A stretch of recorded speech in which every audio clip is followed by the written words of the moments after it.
Hey, John.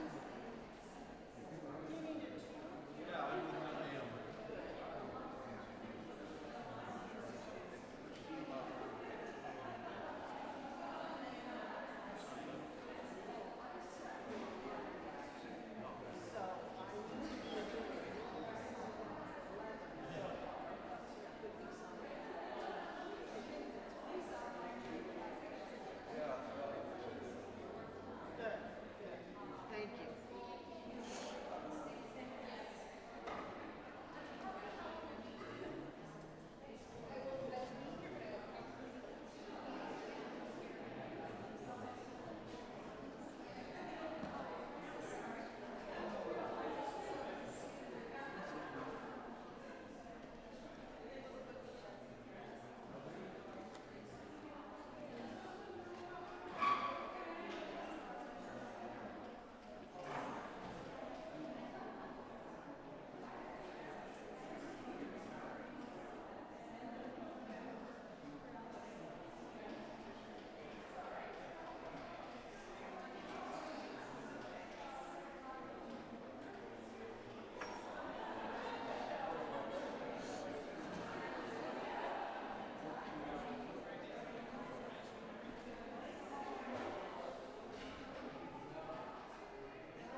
Please join me in a moment of centering silence.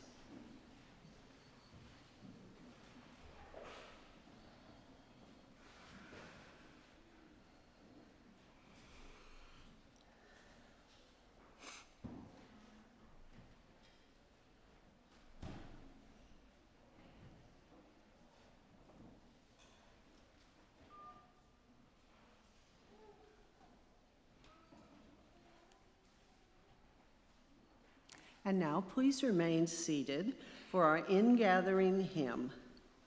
And the words appear in your order of service.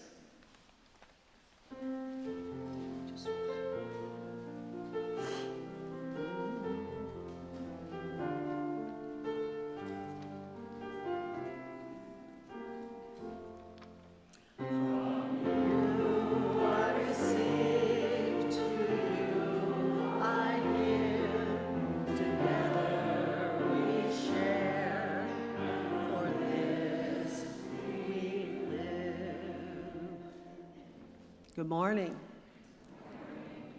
Welcome to the First Unitarian Society of Madison. This is a community where curious seekers gather to explore spiritual, ethical, and social issues in an accepting and nurturing environment.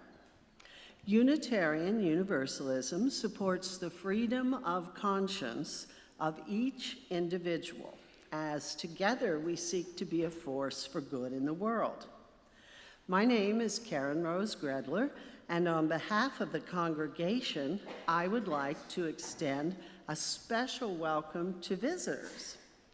We are a welcoming congregation, so whoever you are and wherever you happen to be in your life journey, we celebrate your presence among us. Newcomers are encouraged to stay for our fellowship hour after the service and to visit the library, which is directly across from the center doors of this auditorium. Bring your drinks and your questions.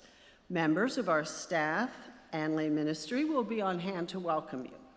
You may also look for persons holding colored stoneware coffee mugs.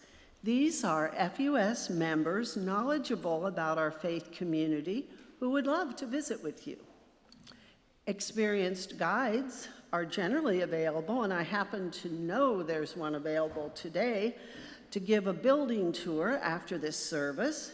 So if you would like to learn more about this sustainably designed addition or our National Landmark Meeting House across the parking lot, please meet near the large glass window on your side of the auditorium after the service. We welcome children to stay for the duration of the service. However, because it is difficult for some in attendance to hear in this lively acoustical environment, our child haven back in that corner and the commons all along the back are excellent places to retire if a child needs to talk or move around. The services can still be seen and heard from those areas. Also, this would be an excellent time for you to turn off any electronic devices you have with you that might cause a disturbance during this hour, especially your cell phones. I'd now like to acknowledge those individuals who are helping our services run smoothly. On sound, we have David Briles. Our lay minister is Tom Boykoff. Our greeter is Patty Reardon. And our ushers are Mary Savage, assisted by her hubby Bob at the doors, Ann Hecht upstairs, Jay Roberts, who was pulled into service, and Gail Bliss, who was also recruited from the lobby. So as you know, we need more volunteers, especially for the usher duty where we need 3 or 4 people every week. So if you're so inclined, please see someone in the library and learn about how to get your name on the list. Roz Woodward would very much like to talk to you. Hospitality, meaning coffee making and any other drinks they have back there, this morning is being done by Sandy Plish and Chip Quaid. So we thank them all. Please notice the announcements in the red floors in your order of service. Insert. I don't know why I couldn't say that word. Please note that there are a lot of interesting things coming up and some more information about this weekend, so please look at this. Again, welcome. We hope today's service will stimulate your mind, touch your heart, and stir your spirit.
As we enter into this time, put away the pressures of the world that ask you to perform, to take up masks, to put on brave fronts. Silence the voices that ask you to be perfect. This is a community of compassion and welcome. You do not have to do anything to earn the love contained within these walls. You do not have to be braver, smarter, stronger, better than you are in this moment to belong here with us. You only have to bring the gift of your body, no matter how able, your seeking mind, no matter how busy, your animal heart, no matter how broken. Bring all that you are and all that you love to this, our time together. And if you will rise now in body or spirit to join together in our words of chalice lighting.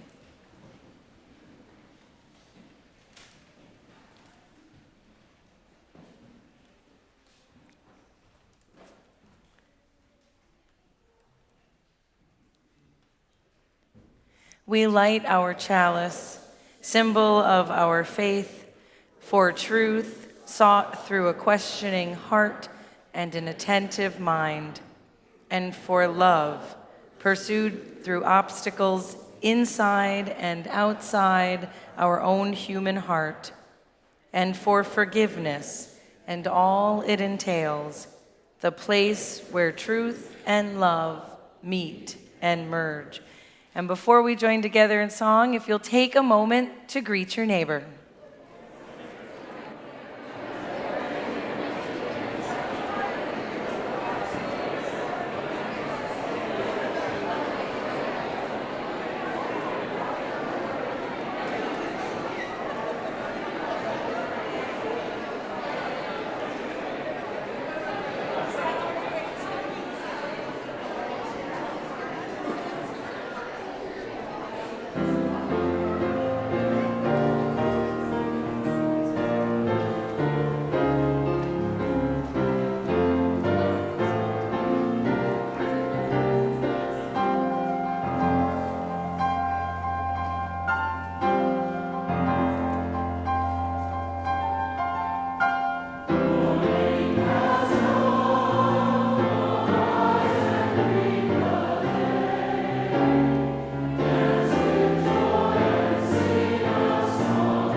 Please be seated.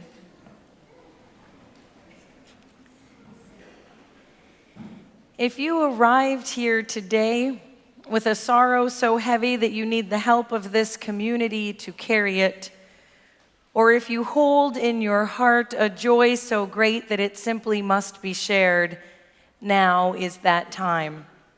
The sharing of joys and sorrows is our time in the spirit of acceptance and support to share with one another some special event or circumstance that has affected your life or the life of a loved one in recent days or weeks.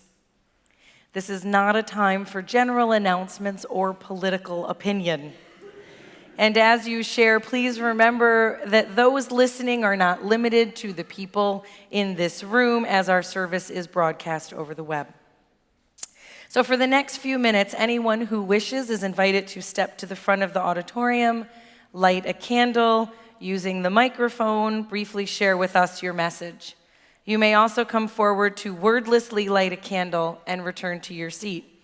And if you are unable to come forward for any reason, please raise your hand. Tom will bring the microphone to you, and we will light a candle on your behalf. I will begin our sharing today. Tom, if you will, light one candle for Roberta Preston, Bobby, as we know her. Bobby has been admitted into hospice, and we hold Bobby and her family in our hearts, and we send her our love and our support.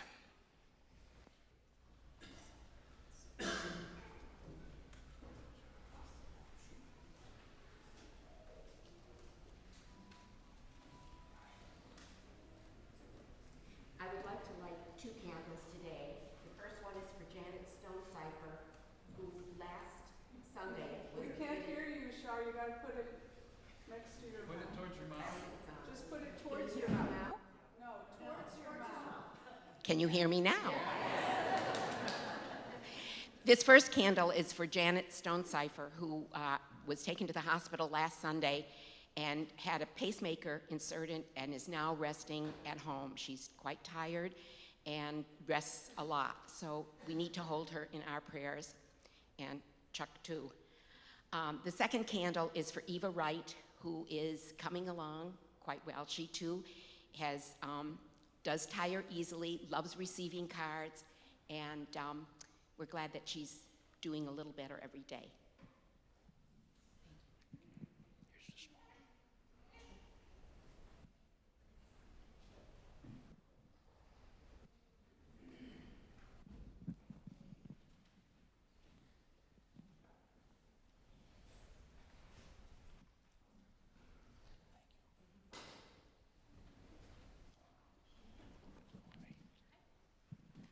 Good morning.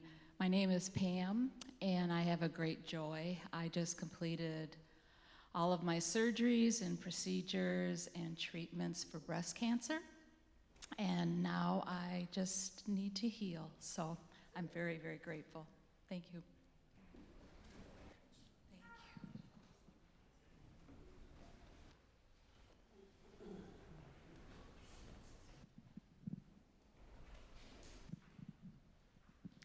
I light a candle for my grandma, who passed away at the age of 83 about 2 weeks ago. And I hope that my grandpa and my aunt and dad will do well with healing. And I know that she's in a happier place now.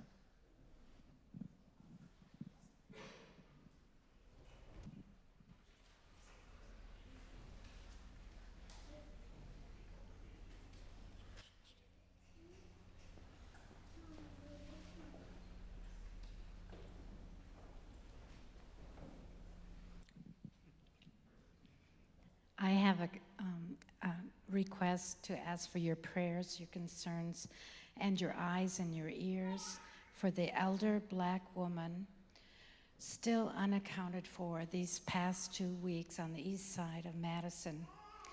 She suffers dementia, and I know her African family longs for her return.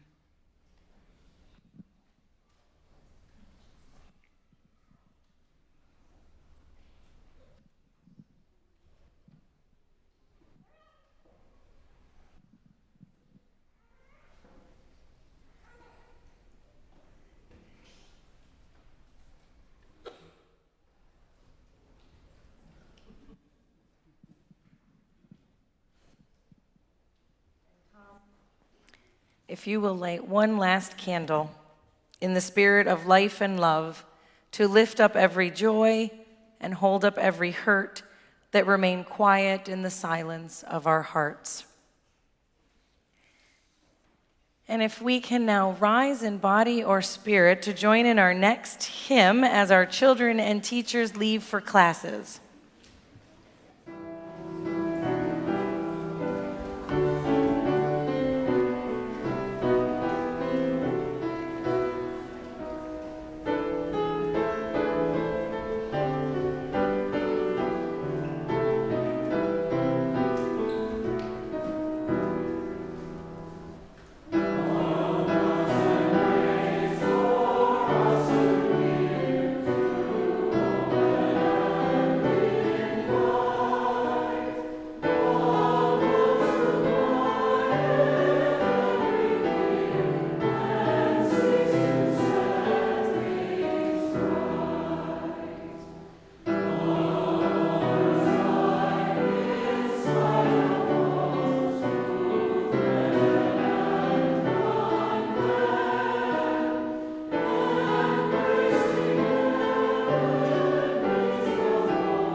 Please be seated.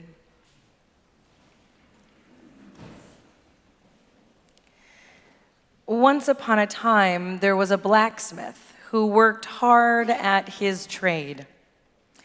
The day came for him to die. The angel was sent to him, and much to the angel's surprise, he refused to go. He pleaded with the angel to make his case before God that he was the only blacksmith in the area, and it was time for all his neighbors to begin their planting and sowing. He was needed. So the angel pleaded his case before God. He said that the man didn't want to appear ungrateful, that he was glad to have a place in the kingdom, but could he put it off for a little while? And the man was left. About a year or two later, the angel came back with the same message. The Lord was ready to share the fullness of the kingdom. Again, the man had reservations and said, "A neighbor of mine is seriously ill, and it's time for the harvest. A number of us are trying to save his use or another." The blacksmith would just shake his head, tell the angel where he was needed, and decline. Finally, the blacksmith grew very old, weary, and tired. He decided it was time, and so he prayed, "God, if you'd like to send that angel again, I'd be glad to come home now." Immediately, the angel appeared as if from around the corner of the bed. The blacksmith said, "If you still want to take me home, I'm ready to live forever in the kingdom of heaven." And the angel laughed and looked at the blacksmith in delight and surprise and said, "Where do you think you've been all these years?" He was home.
Thank you. It's a joy to have the Society Choir back again.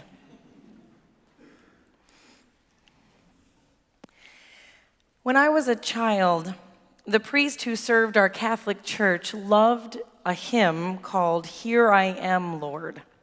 It goes something like this. I, the Lord of snow and rain, I have borne my people's pain. I have wept for love of them. They turn away. I will break their hearts of stone, give them hearts for love alone. I will speak my word to them. Whom shall I send? Here I am, Lord. Is it I, Lord? I have heard you calling in the night. I will go if you lead me. I will hold your people in my heart.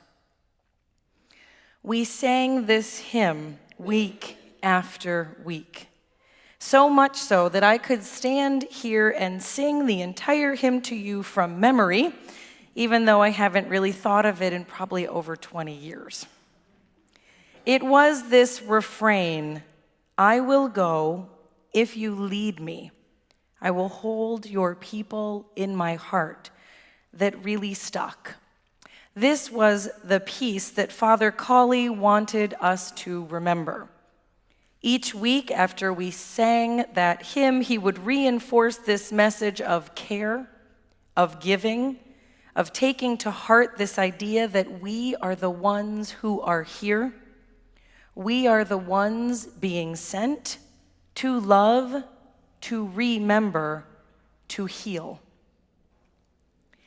There are many who believe that helping, that service, is who we truly are. In that seminal work, How Can I Help?, Ram Dass and Paul Gorman wrote, caring for one another, we sometimes glimpse an essential quality of our being. We may be sitting alone, lost in self-doubt or self-pity, when the phone rings with a call from a friend who is really depressed. Instinctively, we come out of ourselves just to be there with her and say a few reassuring words. When we're done and a little comfort's been shared, we put down the phone and feel a little more at home in ourselves. We're reminded of who we really are and what we have to offer. Father Colley was this magnificent Jesuit priest who brought the stories of the Bible alive. All of us, young and old, listened to his stories on the edge of our seats because when he talked about these ancient tales, they actually made sense. They made us laugh. They made us question our place in the world and understand something more about who we are and what we are meant to be doing. I will never forget the Sunday when he brought up the parable of the loaves and the fishes. Do you remember this one? It's also known as the feeding of the 5,000. The story is usually interpreted to highlight Jesus' miraculous abilities. When read in this way, the emphasis is on Jesus' special relationship to God and how this relationship allowed him to turn 5 loaves of bread and 2 fish into enough food for everyone. When Jesus prayed, God worked a miracle through him. The food meant for maybe a dozen became more than enough for 5,000. Father Colley reminded us that like all the stories in the scriptures, this one could be interpreted in another way. What he said that morning stuck. Jesus performed a miracle that morning, he said. The miracle was that he spoke words that opened people's hearts to one another and taught them the power of sharing, the power to give, the power to receive, the power of community. In community, all are fed, all receive care, all are given the gift of presence and hope. When Jesus brought out the loaves and the fishes that he and his companions had with them, when he blessed the food and offered to share, even though it never would have been enough, he convinced everyone else present to share with the group what they each had. Some may have had fruit in their pockets, and his generosity moved them to share it. Others had loaves of bread tucked away in the bottoms of their bags, and when they saw what was happening, they decided to share as well. In this way, the whole community created a great miracle. And because they shared, everyone had not only enough, but more than was needed. The Buddhist teacher Jack Kornfield would tell us that this is what is to be expected. We all have, without exception, he writes, a very deep longing to give to the earth, to give to others, to give to society, to work, to love, to care. That's true for every human being. And even the ones who don't find it, it's because it has been squashed or somehow suppressed in some way in their life. But it is there to be discovered. We all long for that. And there's a tremendous sorrow for a human being who doesn't find a way to give. One of the worst of human sufferings is not to find a way to love or a place to work and give of your heart and your being. Opportunities to give arise everywhere. One thing I've come to understand is that it isn't the bold initiatives or the grand strategies which make a difference. It's the small moments, the times when you have brightened someone's day with a smile or a call, reminded them that they are not alone in their struggle. Rabbi Neckman of Breslov, a Hasidic master, once said, "It's very easy to criticize others and make them feel unwanted. Anyone can do that. What takes effort and skill is picking them up and making them feel good." A favorite poem of mine is this one from Naomi Shihab Nye, entitled Kindness. Before you know what kindness really is, you must lose things. Feel the future dissolve in a moment, like salt in a weakened broth. What you held in your hand, what you counted and carefully saved, all this must go, so you know how desolate the landscape can be between the regions of kindness. How you ride and ride thinking the bus will never stop. The passengers eating maize and chicken will stare out the window forever. Before you learn the tender gravity of kindness, you must travel where the Indian in a white poncho lies dead by the side of the road. You must see how this could be you, how he too was someone who journeyed through the night with plans and the simple breath that kept him alive. Before you know kindness as the deepest thing inside, you must know sorrow as the other deepest thing. You must wake up with sorrow. You must speak to it till your voice catches the thread of all sorrows and you see the size of the cloth. Then it is only kindness that makes sense anymore. Only kindness that ties your shoes and sends you out into the day to mail letters and purchase bread. Only kindness that raises its head from the crowd of the world to say, "It is you I have been looking for." And then it goes with you everywhere like a shadow or a friend. Then it is only kindness that makes sense anymore. A kindness that flows naturally out of the recognition of our connection, our oneness, our place in this web. As we move around this world and as we act with kindness, perhaps, or with indifference, or with hostility toward the people we meet, we are setting the great spider web a-tremble. The life I touch for good or ill will touch another life, and that in turn another, and who knows where the trembling stops or in what far place my touch will be felt. Our acts have reverberations which are felt way beyond our imagining.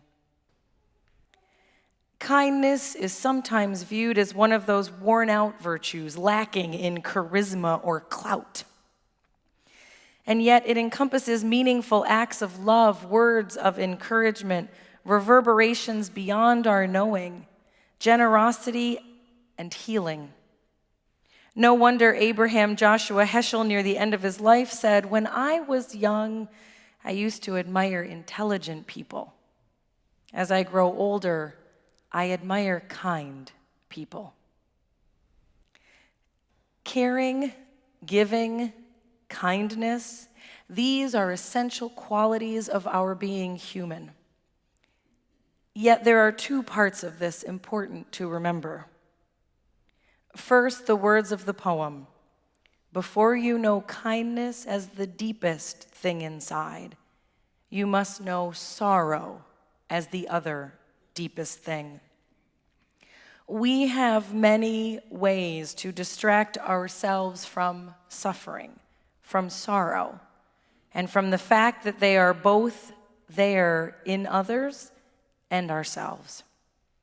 Denial, abstraction, constant activity, these are all ways in which the mind reacts to suffering and attempts to restrict the natural compassion of the heart. As we reach out, we often pull back because the pain is too raw, the suffering too close to home, the feelings too intense. This is a lesson of caring. To truly care for another, we must learn the gifts of openness and presence. This is no easy skill. It takes practice and time and courage. We must learn to be open, without judgment, without turning away, to the beauty and the pain of another. Sitting with each other in our grief, holding a hand to say, "You are still here, I am still here, and you are not alone." This is a gift we give to each other and to ourselves. And this is a second piece. We need to loosen our hold on that beloved proverb, "It is better to give than to receive." Let's replace it with, "From you I receive, to you I give. Together we share, and from this we live." When we give to another, we're saying, "You have value in my eyes. You are important to me. You are worthy of my care and concern." When we receive from another, we are acknowledging that we are not entirely self-sustaining, that we need one another, that we are vulnerable. Giving and receiving is a dance, and many of us are quite comfortable with the giving. Few are good at the receiving. Sometimes we are caught off guard and are unsure how to react. Other times we're embarrassed by the attention. Questions begin forming in our mind. How do I feel about this person? What is my past experience with her? How does she want me to react? Is this gift something that we really want? What will he want in return? Just as giving requires us to practice openness and presence, receiving requires us to practice emptiness and letting go. Our minds are so full of our own stories, our own ideas, preconceived notions, assumptions, that it's difficult for us to empty ourselves and simply receive a kind gesture or a gift given with gratitude and compassion. It requires letting go of our need to direct our lives and control the outcomes, letting go of the stories that we use to understand ourselves, simply accepting what comes. The truth is that we need each other. Not a one of us can be spared. And the only way we can succeed individually and together is in the giving and receiving that keeps our world whole. This congregation, every congregation, is a community of revolving care receivers and care givers. Here in this place, we can be strong enough to care and vulnerable enough to receive. The classic notion that the pastoral work of this congregation is done totally by the ministers is simply not the case. We are blessed with a lay ministry program, a network of care and support, people who offer comfort, kindness, help, and healing to members and friends. These are people who model openness, presence, emptiness, and letting go. They have experienced joy and woken with sorrow and have come to this work with the realization that only kindness makes sense. In a moment, we'll be recognizing them and the work that they do here. If you are realizing this morning that you are in a place to be strong enough to receive care, to open yourself to another, call on them. They are here for you. If you are being stirred this morning to join them, to offer yourself up as one who would like to do this work, come and talk with me. Anne Lamott posted these words a few days ago. Last night at Arbor Lawn United Methodist Church in Fort Worth, the last of 14 cities on this book tour, a woman in her late 20s raised her hand and asked, "What is the big picture? I do a lot of things that I love and value, but I don't have a clue what it all means." The crowd was actually hushed, as if I might have the secret launch codes and could answer this for all time. I said, "Welcome to the monkey house," stealing one of Vonnegut's titles. Everyone of every age roared with friendly laughter because we're all in the same boat. We all think we missed school the day that the visiting specialist stopped by our second grade classroom to distribute the pamphlets on what is true, who we are, how we are to live with the great mystery of life, how to come through dark times, how to awaken. We're all sort of winging it, trying to learn self-love and respect, trying to be here now, sometimes, and live lives of meaning and joy. This is what I said to her. You do a lot of things that you love and value? That's the big picture.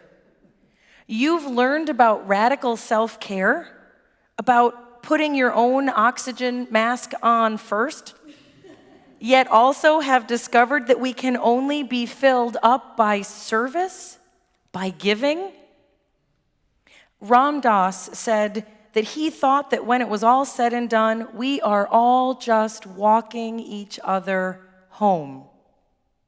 That's the meaning, I think. That's the big picture. That's why we are here. May we hold one another in our hearts, and may we feel the deep responsibility and gift of walking each other home, home to beauty, to wholeness, to peace. Blessed be. I now invite you into the giving and the receiving of the morning's offering. It is an outreach offering. You can read more about our recipient in your order of service. We thank you for your generosity.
Ministry is all that we do together. Among the many opportunities, the lay ministry team lives this out in tangible ways through the work they do each day.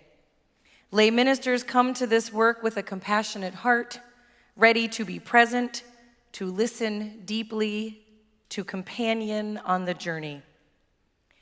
As the professional ministers, Michael and I cannot be everywhere when there is a need. Lay ministers hold a special role in this community, for they serve as an extension of the ministry that we do. Lay ministers are committed to this work. They participate in regular meetings and receive skill-building opportunities throughout the year. Their dedication and commitment is palpable and strong.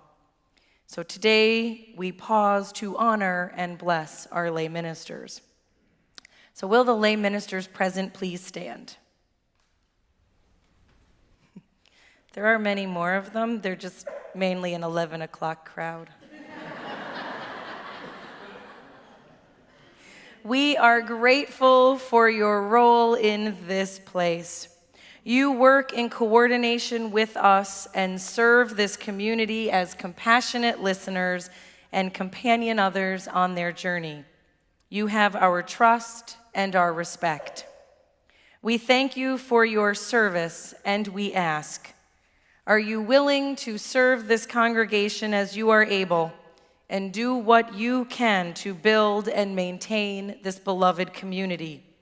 With open hearts and welcoming hands, will you listen and care for members and friends with whom you are matched? If so, please say, we will. And if the congregation will rise in body or spirit. To all of you, I ask, will you, members and friends of this congregation, support these lay ministers in their efforts? Will you trust them and open your hearts to the gifts they have to offer? If so, please say, we will. With full and grateful hearts, we thank you for your service and your presence in this beloved community. And now that you're already up and standing, if you'll join together in hymn number 301.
Please be seated.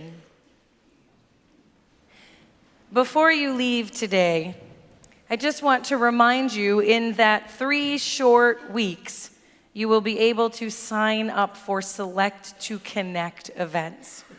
So since it's only 3 weeks away, we wanted to make sure that you know what it is. These are events, dinners, picnics, sporting events. They are a fantastic way for people to get to know each other better. They are events created by our members and friends, by all of you. There are already some submitted on the FUS website that you can look at. And speaking of events, I'm hearing from Sally, who is out there in the Commons, staring at me. Sally is here staffing the table each weekend. What she tells me is that many of you are speaking with her or with Becky about these great ideas that you have for events, but the confirmation and information isn't coming in. So we really want Select to Connect to be a great success, both in making connections and also raising some much-needed funds for the budget. I'm asking for your help today in thinking about an event, an activity that you can host. My family's once again doing a winter solstice family celebration. It's crafts and snacks and all to welcome back the sun. It's simple and it's easy and it's fun. If I can do it, You can do it. Trust me. Michael and Sasha and I are going to host a yet-to-be-announced get-together. But whatever it is, it's going to be fabulous. So Sally is out at the table in the Commons. Stop by after the service. Talk to her about an event. Tell her that you'd like to do something, but you don't know what. She has amazing ideas. So thank you for thinking about hosting, and then thank you for remembering to sign up to attend some of these events in just 3 weeks. And now our closing. Those here with you today are people whose hearts are sometimes tender, whose skin is sometimes thin, whose eyes sometimes fill with tears, whose laughter is a beautiful sound. The ones gathered here with you are seeking wholeness and know that you are doing the same. As you leave this place, may your hearts remain open, may your voices stay strong, and may your hands always, always be reaching out. Blessed be, and go in peace.